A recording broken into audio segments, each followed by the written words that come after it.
भारत के supreme court में जहां आमतौर पर सिर्फ सीनियर एडवोकेट्स और उनके कॉन्स्टिट्यूशनल आर्गुमेंट्स गूंजते हैं, वहीं पर एक सिटिंग चीफ मिनिस्टर बिना किसी ड्रामेटिक अनाउंसमेंट के खुद खड़ी होकर बोलती हैं।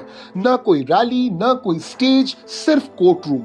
पूरी घटना ऐतिहासिक इसलिए हो जाती है क्योंकि इसके पहले ऐसा कभी भी स्वतंत्र भारत के इतिहास में नहीं हुआ।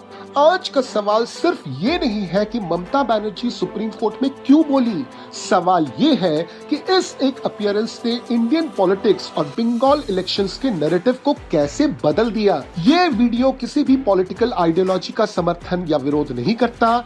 इस वीडियो का उद्देश्य केवल सुप्रीम कोर्ट ऑफ इंडिया में हुई एक महत्वपूर्ण कोर्ट रूम अपीयरेंस को फैक्ट बेस्ड एनालिसिस के माध्यम से समझाना है कि कोर्ट रूम के अंदर आखिर हुआ क्या, उसका कॉन्स्टिट्यूशनल और डेमोक्रेटिक फ्रेमवर्क में क्या अर्थ निकलता है और उसके पॉलिटिकल इम्प्लीकेशंस क्या हो सकते हैं।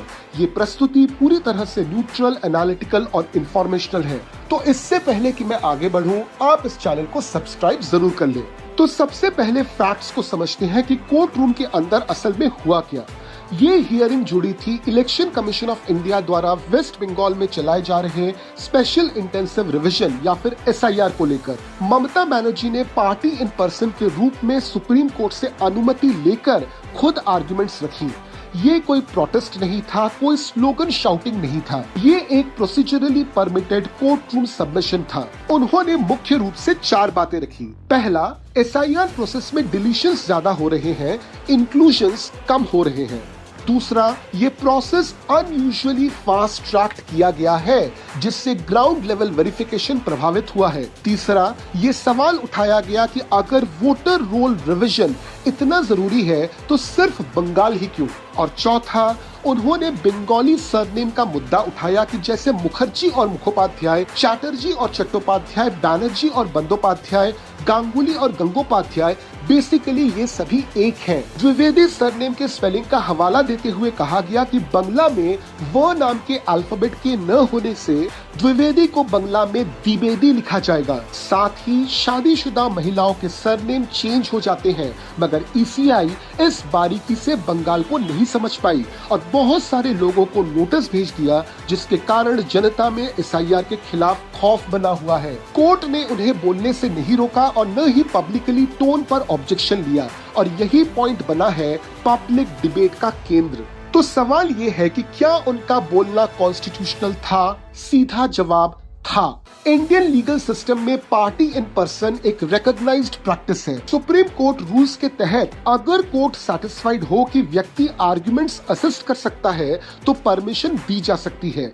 यानी अगर किसी इंसान को लगता है कि वह अपने केस की कुछ बारीकियों को खुद से अच्छा समझा पाएंगे बजाय उनके लॉयर के, तो कोर्ट इसे अलाउ कर सकती है। ऐसा प्रावधान हमारे संविधान में है और इसी प्रावधान के तहत ममता बनर्जी को बोलने का अवसर दिया गया। यानी ये कोई पॉलिटिकल फेवर नहीं था, ये एक जुडिशियल डिस्क्रिशन था। Article 32 of the constitution her citizen को सुप्रीम कोर्ट तक डायरेक्ट एक्सेस देता है, इसलिए ममता बनर्जी का सुप्रीम कोर्ट में बोलना नाइदर अनकॉन्स्टिट्यूशनल था नॉर इलीगल।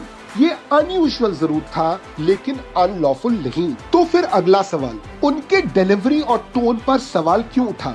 यहाँ पर परसेप्शन और प्रोसीजर एक दूसरे से टकराते हैं। हाँ, उनकी आवाज असर्टिव थी, हाँ लैंग्वेज इमोशनली चार्ज्ड थी, लेकिन कोई कोर्ट का कंटेम्प्ट नहीं हुआ। किसी जज के बारे में पर्सनल रिमार्क्स पास नहीं किए गए, किसी भी कोर्ट ऑर्डर का वायलेशन नहीं हुआ। जजेस अक्सर पॉलिटिकल केसेस में स्ट्रॉन्ग सबमिशंस को अलाउ करते हैं अगर वो केस सब्सटेंस से जुड़ी हो तो। कोर्ट रूम डेकोरम रिजिड नहीं होता, कॉन्टेक्स्ट बेस्ड होता है।